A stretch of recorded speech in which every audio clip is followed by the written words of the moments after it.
প্ৰথমবাৰ কৰিছোঁ চৰি আমাৰ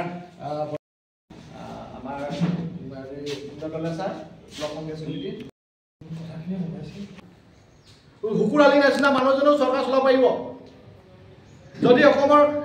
ধাৰ লৈ লৈ যদি চৰকাৰ চলাবলগীয়া হয় এখন ধাৰুৱা চৰকাৰ সৰ্বৰ দিনৰ কাৰণে ধাৰুৱা চৰকাৰ এখন ধাৰ লয় মানুহে ধাৰ লয় আমিও ধাৰ লৈ সেই ধাৰা পইচা ব্যৱহাৰ কৰি আমি পইচা পৰিশোধ কৰিবৰ কাৰণে ব্যৱস্থা কৰোঁ কিন্তু আজি অসমৰ মুখ্যমন্ত্ৰী জানে বছৰেকত 10,000 কোটি টকা ধাৰ দিব লাগে উন্নয়নৰ নামত ডাঙৰ ডাঙৰ ফ্লাইঅভাৰ বনাইছে ফ্লাইঅভাৰ বনালে দুখীয়া গাঁৱৰ ৰাইজৰ উন্নয়ন নহয় আমাৰ মধ্যবিত্ত ৰাইজৰ উন্নয়ন নহয় আজি তেওঁ চাকৰিয়ালৰ দৰমহা দিব পৰা নাই আজি তাক চাকৰিয়াল দৰমহা দিব যেতিয়ালৈকে লোন নলয় দৰমহা দিব নোৱাৰে অসমৰ ৰাইজে 1200 টকা লৈ জীয়াই থাকিব বিচৰা নাই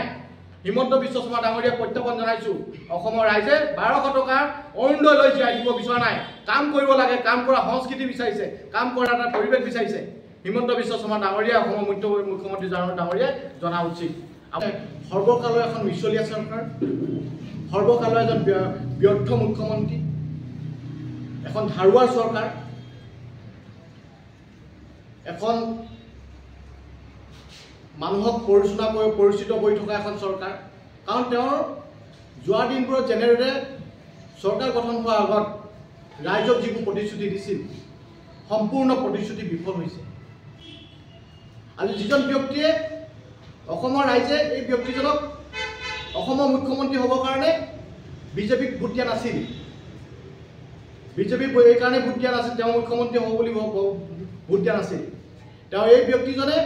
বক্ৰ পথেদি পিছফালে দুৱাৰেদি আজি মুখ্যমন্ত্ৰী হ'ল আজি মুখ্যমন্ত্ৰীজনে তেওঁ আজি আমাৰ কংগ্ৰেছ দলটো কংগ্ৰেছ দলটো থকা সময়তো তেওঁ মন্ত্ৰী আছিল আৰু তেওঁ কেনেদৰে অসমৰ ৰাইজক বিভাজনমূলক কথাবোৰ কৈ তেওঁৰ নিজৰ ব্যক্তিগত স্বাৰ্থ পূৰণ কৰিছে এই কথাখিনি অসমৰ ৰাইজে ইতিমধ্যে গম পাইছে আজি তেওঁ যে কংগ্ৰেছ দললৈ কেতিয়া আহিছিল বা কংগ্ৰেছ দললৈ কেতিয়া আহিছিল তেওঁ যদি ইতিহাসবোৰ আমি চাবলৈ যাওঁ তেওঁ কথাবোৰ যদি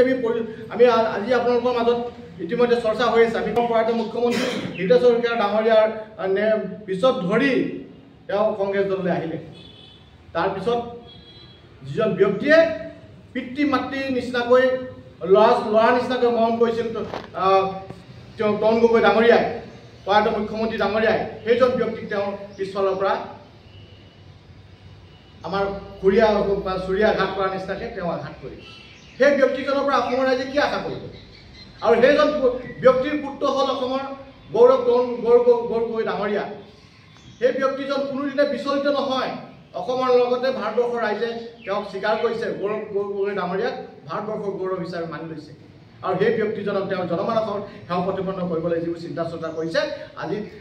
আজিলৈকে অসমৰ ৰাইজে সকলোৱে বুজি পাইছে আমি তাৰ লগে লগে কওঁ এইজন ব্যক্তিৰ পৰা কি আশা কৰিব আপোনালোকে যিজন ব্যক্তিয়ে যেতিয়া কংগ্ৰেছ দলত থাকোঁতে মুছলিমক বা সংখ্যালঘু ৰাইজৰ আগত কি বক্তব্য ৰাখিছিল তাৰপিছত বিজেপিলৈ অহাৰ পিছত কি বক্তব্য ৰাখিলে এই কথাখিনি আপোনালোকে সকলোৱে জানে আজি যিজন ব্যক্তিয়ে অসমৰ ৰাইজৰ কাৰণে কাম কৰিব লাগিছিল কিন্তু তেওঁ কি কৰিছে এজন সিন্ডিকেটৰ নায়ক হিচাপে কাম কৰিছে তেওঁ সিন্ডিকেটৰ নায়ক হিচাপে এজন ব্যক্তিক দায়িত্ব দিছে তেওঁৰ পৃষ্ঠপোষকতাত গোটেই পৃথিৱীৰ অসমৰ ভাৰত ইপুৰৰ পৰা হিমলৈ সিন্ডিকেট হৈ আছে সেই কথাখিনি তেওঁ সিন্ডিকেটৰ লাজ পাব লাগিছিল নিজৰ ব্যৰ্থতা স্বীকাৰ কৰিব পাৰিব লাগিছিল স্বীকাৰ কৰি তেওঁ দায়িত্ব এৰিব লাগিছিল সেই কথাখিনি তেওঁ নকৰে সেই কথাখিনি ঢাকিবৰ কাৰণে কোনোবা আজি ব্যক্তিক